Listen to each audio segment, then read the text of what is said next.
The real estate industry is a tough one to be in, and it can eat you alive sometimes, especially if you are a brand new agent. If that's you, check this video out. We are talking about the biggest mistakes, the biggest pitfalls to avoid in this industry as a brand new rookie agent. 3, 2, 1, let's go.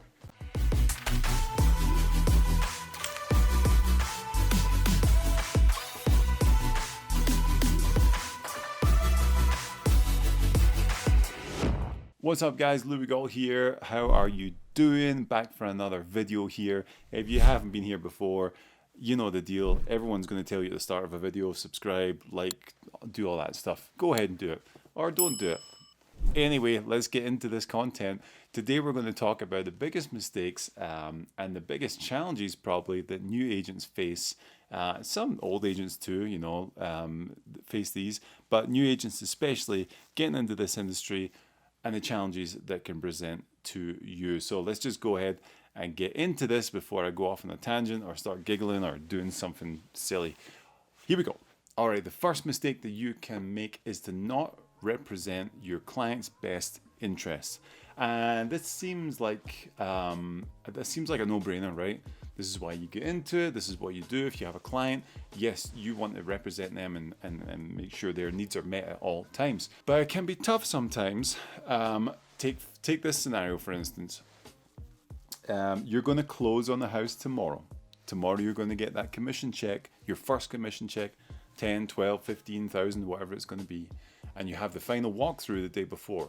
You go to the final walkthrough, you walk into the house and something's wrong, right? There's like a hole in the floor, or there's a leak from the roof that's flooded everything, or there's a document that's been uncovered by the title company that, you know, means that you can't do it, or something like that. Anyway, there's something that happened, and at that point, the best interest of the buyers is to walk away from the deal.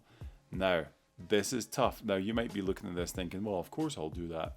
But if you are coming from another job, or if you quit your job just to jump into this full time, or this is the first time you've ever seen a check like this size in your life, which is my experience when I jumped into this industry, that's going to be tough to know that tomorrow, the check that you thought was coming, that you were going to pay your mortgage with, that you were going to buy your wife something nice with, you were going to take care of the kids, you were going to do whatever, is now disappearing before your eyes.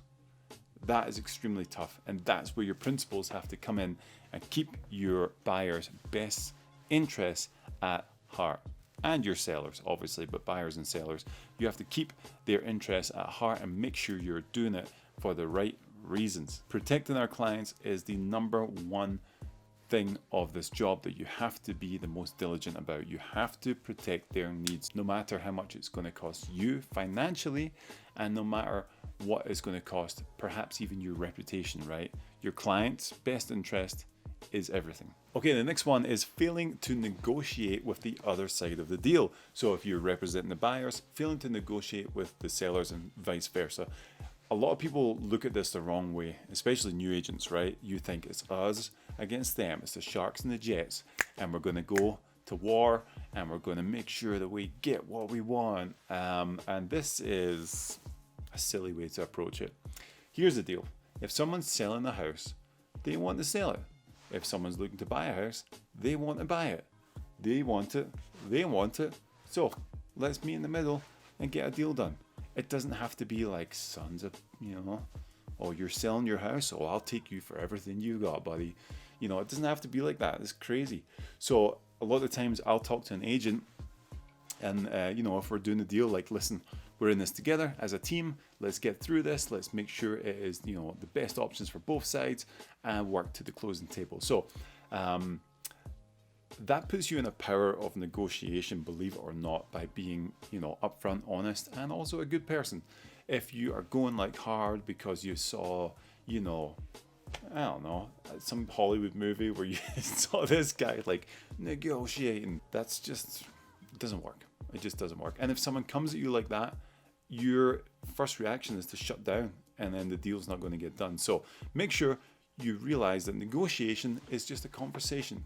It's all it is, conversation and communication with the other party. Okay, the next one is a big one for me because I made the mistake all the time is failing to fill out documents properly.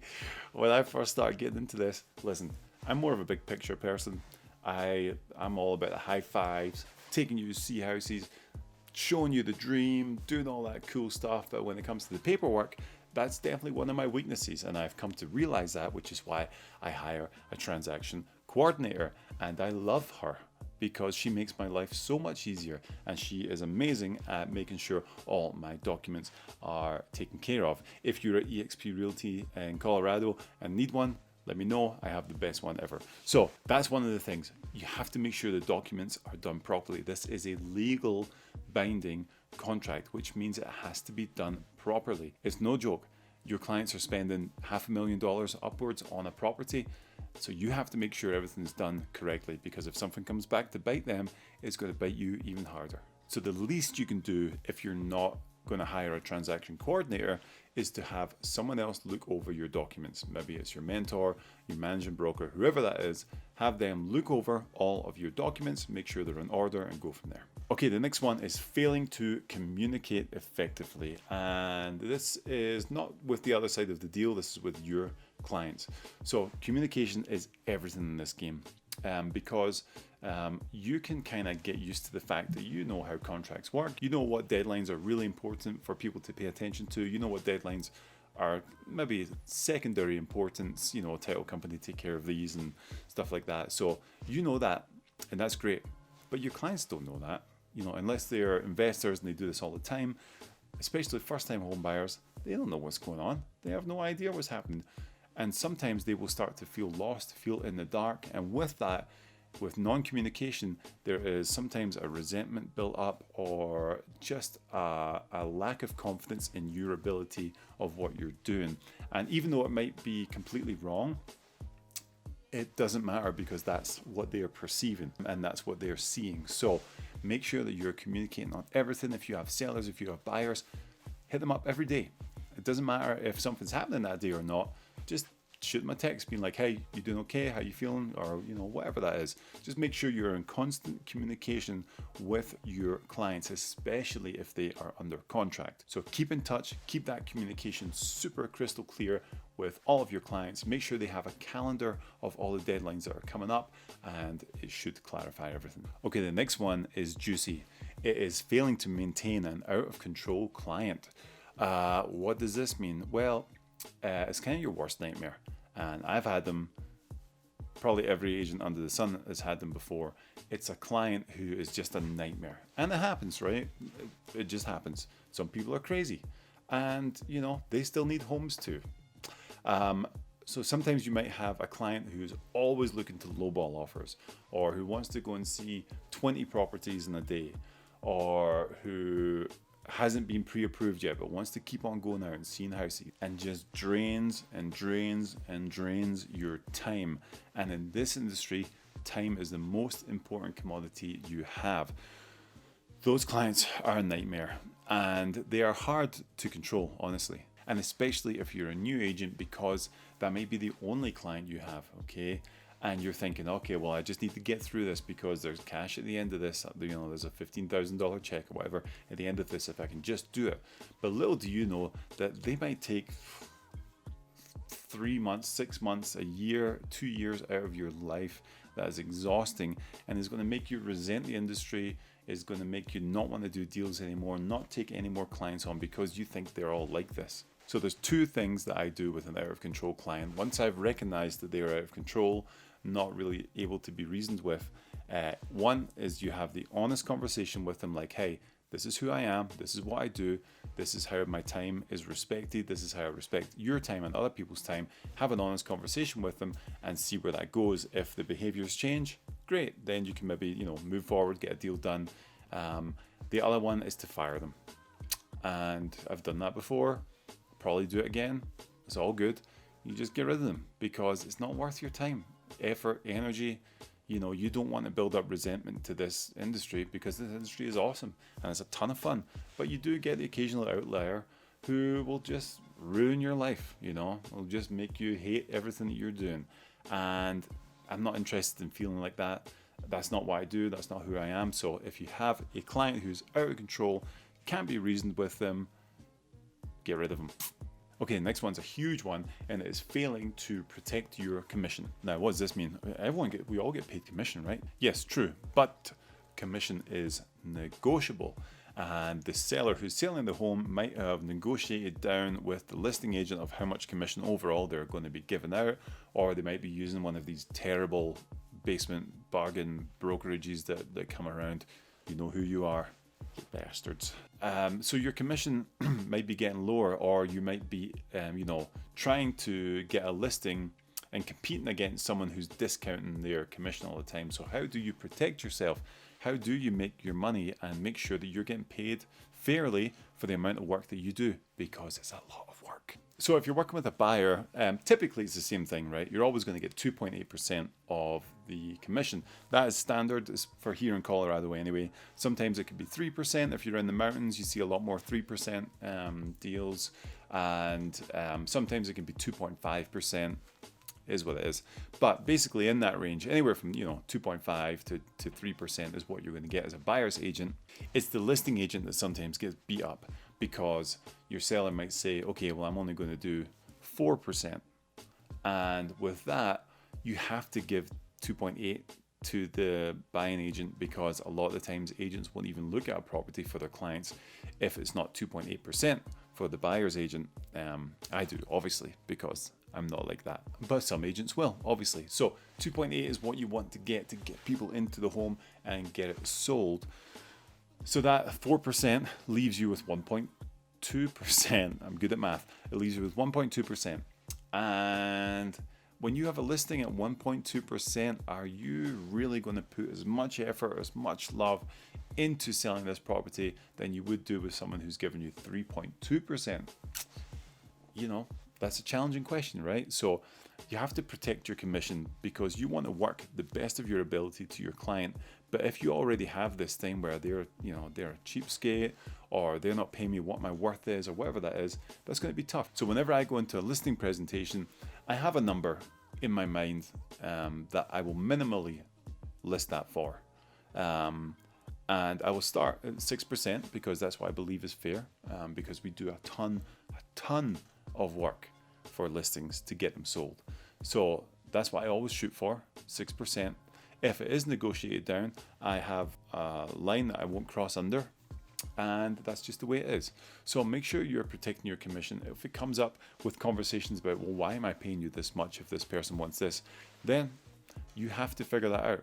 Why would you be paid more? I know why I would, and I'll tell them the reasons that I would, but you have to figure that out for yourself. Why are you worth 6% to get the place sold? So protect your commission. It's a way bigger conversation than just this little point, but it's something that you should really be thinking about. The next one, a rookie mistake, is failing to get a mentor or a coach as you go along in this journey. Real estate, like I said, is you're jumping in the deep end of a pool with no floaties, and you just have to try and learn how to swim. If you have a coach or a mentor that you can work with, who can take you through everything, take you on showings, show you how to do listing presentations, show you the day-to-day work that's involved in all this, it's going to help you tremendously. If you just try and go it alone, it's going to be super tough. If you haven't got someone, reach out to me, reach out to someone else that you might see on videos or whatever, and we can definitely point you in the right direction of people in your area, or myself. I have a full team of people who are involved. It can be a lonely business if you're doing it by yourself. You need a team. You need people you trust. You need people that you get along with and who will drive you to succeed to the goals that you have already set for yourself. So make sure you have a mentor, a coach, at least a team that you're a part of that are driving each other to succeed. The next one is failing to remain positive. This can be tough as well. Like I said, if you just lost the deal the day before it was supposed to close, and you thought you were going to have $15,000 in your skyrocket, then that's a downer. That's a proper downer. And it's happened to me before for a larger amount of money, and it can really mess your day up. It can mess your week up, your month up, because you thought you were on target to do this, and now you're not at all. So failing to remain positive is really going to keep you in that pit, and you need to work out of there immediately. So that's why you have to be positive. You have to do your diligent work every single day to make sure you have plenty of balls up in the air, plenty of clients that you are working with. So if one drops off, the others are still up there for you to grab. So remain positive at all times. Keep on doing the work, and the work will take care of you. Okay, we got two more. The next one is failing to treat your business like a business. This one is huge. For me, I made this mistake in my first year. Every single penny I made from real estate, I was just like, oh, sweet, this is my money. Let's go and spend it. Let's buy a new car. Let's do this. Let's do that. Because I wasn't used to making that kind of money before. Now, however, I have budgets done for my business. I know how much is going to go back into marketing. I know how much is going to go back into stuff with my team, and I have all of this built out as a business. I take a certain amount from the business as a wage every single month, and that wage is exactly the same every month. And I make sure that I'm disciplined in that way so that the business grows over time. So if I just take more and more and more and more for myself, it doesn't make any sense. If I can budget, do my thing, pay myself as an employee, and then use the business to create more business, everything is going to get better and bigger over time. So try to get out of the mindset of the commission check. It's all coming to you. Make sure that you divide it up, take it to places that it needs to go. Marketing, business planning, events, networking, wherever those little pockets are that you need to spend money, make sure you budget a portion of each commission check into that. Savings as well, obviously, save your money. Okay, the last one. Sorry, this video has taken a long time, but these are important things to get through. The last one is failing to align or be part of a competent brokerage. Now, if you've seen my videos, you know what I'm talking about. You need to be with a brokerage who aligns with your values, who is going to drive you, who's going to hit everything that you need to become a successful agent. And brokerages are not all formed alike. There are ones that have the glitz and glamour. That might be a bit of an empty shell inside. There are ones that might look like bargain basement brokerages, but might push you in a certain direction that you really want to go in, like investors or flips or whatever that looks like. And there are a ton of different ones. So explore the brokerages that are going to do everything that you need to do. Obviously, I am biased with me, with EXP, with my team. We take on brand new agents and we set them up for success in everything that they do. From step one, hitting the ground running, to going. You just have to apply yourself, and you have to go step by step through the basics that we give you. We have over 40 hours of training a week to get through in our brokerage if you so choose to, and they are all done by top agents. We also have 4 hours of calls with our team that we head up and spearhead and talk about everything that's innovative in the market and how to get ahead as a brand new agent. And we're seeing a ton of success for our agents. So without being biased, but also being biased, you should definitely check out a bunch of brokerages. If you have questions about EXP, please let me know. I'd be happy to answer them for you and go from there. So let's end it there. That was a long video. Apologies, but there is so much as a new agent that you have to know, you have to avoid, and you have to make sure that you can navigate through all of this to get to the success that you are looking for as an agent. So we will be back next week. If you have any questions, if you have any comments, drop them below. Hit me up on Instagram, whatever you need to, and we will see you next week. I hope you are well. Take care.